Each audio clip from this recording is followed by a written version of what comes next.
So for my video today, we're going to talk about cults and dream travel, how these groups can weaponize the subconscious realm. Try to imagine like a dark version of Hogwarts where Lord Voldemort is the head wizard. Cults have been associated with a variety of esoteric and supernatural practices. While many of these groups claim to seek enlightenment or spiritual ascension, some engage in darker, more nefarious activities. One such phenomenon is the use of dream travel as a means of psychological and even physical warfare. In this practice, cults teach other members to enter a targeted individual's dreams, manipulating the dreamscape to create tormented scenarios designed to cause intense emotional distress. The objective is to instill such fear, sadness, and shock that it may even be possible that the victim's heart may ultimately give away and stop, resulting in that person's death. This video is going to explore the origins, the mechanisms, and potential reality of this dark practice, analyzing the psychological, metaphysical, and social cultural implications of this form of spiritual warfare. So we know that we have dream travel, which is known as astral projection, or orneric manipulation, right? Comes from orneromancy, which is dream magic, and it's been part of the mystical traditions for centuries. Various cultures have described the ability to leave one's physical body and traverse different realms of existence through dreams. Shamans, mystics, and spiritualists have historically used this ability for healing, divination, and enlightenment. However, boundaries, please, boundaries. Some esoteric groups and secret societies have perverted the practice, using it to harm rather than to heal. There may even be initiation rituals around this, where occult-oriented cults, those involved in dark magic and malevolent rituals, may train their members to exert influence over the dream world. These people may believe that by mastering dream travel, they can access the subconscious of their targets and mold their experiences in ways that serve their purposes. The practice is to be guided by these dark entities or supernatural forces, which assist cult members in crafting terrifying, sorrowful, or nightmarish dream environments designed to weaken or destroy the target. If you remember the movie Inception with Leonardo DiCaprio, this was another thing that was done in there, but it wasn't done as darkly as what I'm talking about here. It was mainly done to rob people or find ways to get access to their finances and so forth. So the cult will usually identify a target. The cult members select a target based on perceived threats, ideological differences, or simply an offering to their dark patrons or entities. The target may be a former cult member. It may be a perceived enemy. It may be of an individual whose suffering would bring the group closer to whatever supernatural goals they desire. Maybe an entity promises them certain wealth and fame and power if they're able to do this. So they will undergo these rituals, fasting, and meditation to enter a trance-like state. They may use even psychotropic substances, alcohol, other types of recreational drugs to access the dream world. And through their collective focus, they locate the target's dream frequency, a process sometimes referred to as dream resonance. Through this, they begin the process of dream manipulation. Once they're inside the target's dream, the attackers begin to reshape the landscape, introducing horrifying elements, distressing symbols, and situations designed to elicit deep emotional pain. The target may experience visions of their worst fears, past traumas, replayed in exaggerated form, or even relentless persecution by many shadowy figures. This psychological and physical toll starts to really wear down the victim as they undergo these repeated dream assaults. Their waking state is affected. They may experience severe insomnia, paranoia, depression, an increasing sense of doom. Physiologically, prolonged exposure to such distress can cause a lot of internal problems in the body, including heart irregularities, hypertension, or even fatal heart failure. The ultimate goal is to lead the target to a state of such immense despair, shock, or fear that once their heart ceases to function, they now have taken the energy and the soul of this person. And in extreme cases, the subconscious mind may be manipulated to induce even suicidal ideation or compel the target to seek self-destruction upon waking.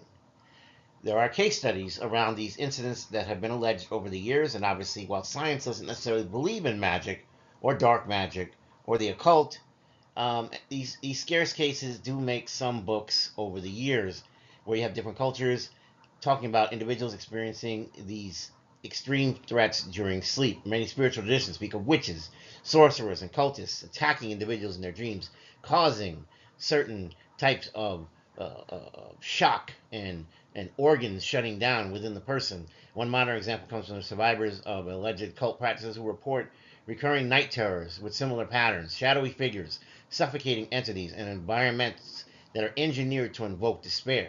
Some individuals have documented physiological responses such as increased heart rate, difficulty breathing, and signs of trauma upon waking. And this psychological and neurological considerations that come into this is that inevitably the mind makes certain things real. Like even if you are only being stabbed in a dream, your body begins to believe it's being stabbed in real life. And although you're not actually pierced in any way, still you're going to have this sudden unexplained nocturnal death syndrome that may overtake you, and you may pass out or die as if you were stabbed in real life, even though it's only happening in a dream. So you have these healthy individuals who die in their sleep without any clear medical cause.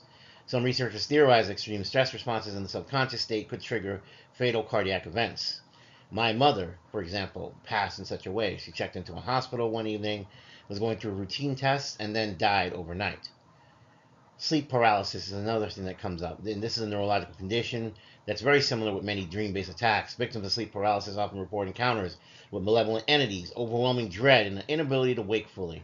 This suggests that the human mind, when subjected to intense subconscious terror, can manifest physical consequences in the body. As I said, the mind makes it real.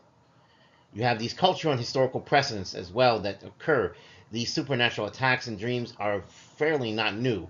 You have many ancient traditions like African, Native American, Southeastern Asian spiritual practices that talk of these things. Malevolent forces known as night demons or dream walkers are believed to afflict their victims in sleep. The incubi and the succubi of medieval Europe were thought to assault individuals during their dreams, leading to exhaustion and death as they drain all of the energy out of a person's body. In modern times, urban legends and conspiracy theories still suggest that these secret cults are practicing these dream based attacks and using advanced psychological techniques combined with ritualistic practices. Whether real or a product of collective belief, the fear surrounding such practices continues to influence cultural narratives. So, what kind of defenses do we have against such dream attacks? Well, for those who believe that they are being targeted by dream traveling attackers, various defensive measures have been suggested or recommended over the course of time. The first is to up your spiritual protection. Many spiritual traditions emphasize the power of protective symbols, prayers, and rituals to ward off negative dream intrusions. In terms of psychological training, you strengthen your mental resilience over time.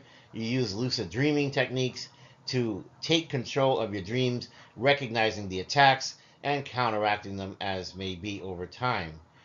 You also have a lot of physical safeguards, certain breathing techniques, sleep posture adjustments, and even avoiding sleep deprivation can help minimize the risk of succumbing to nocturnal distress. And really, sleep deprivation can be a huge problem. You need to get your sleep.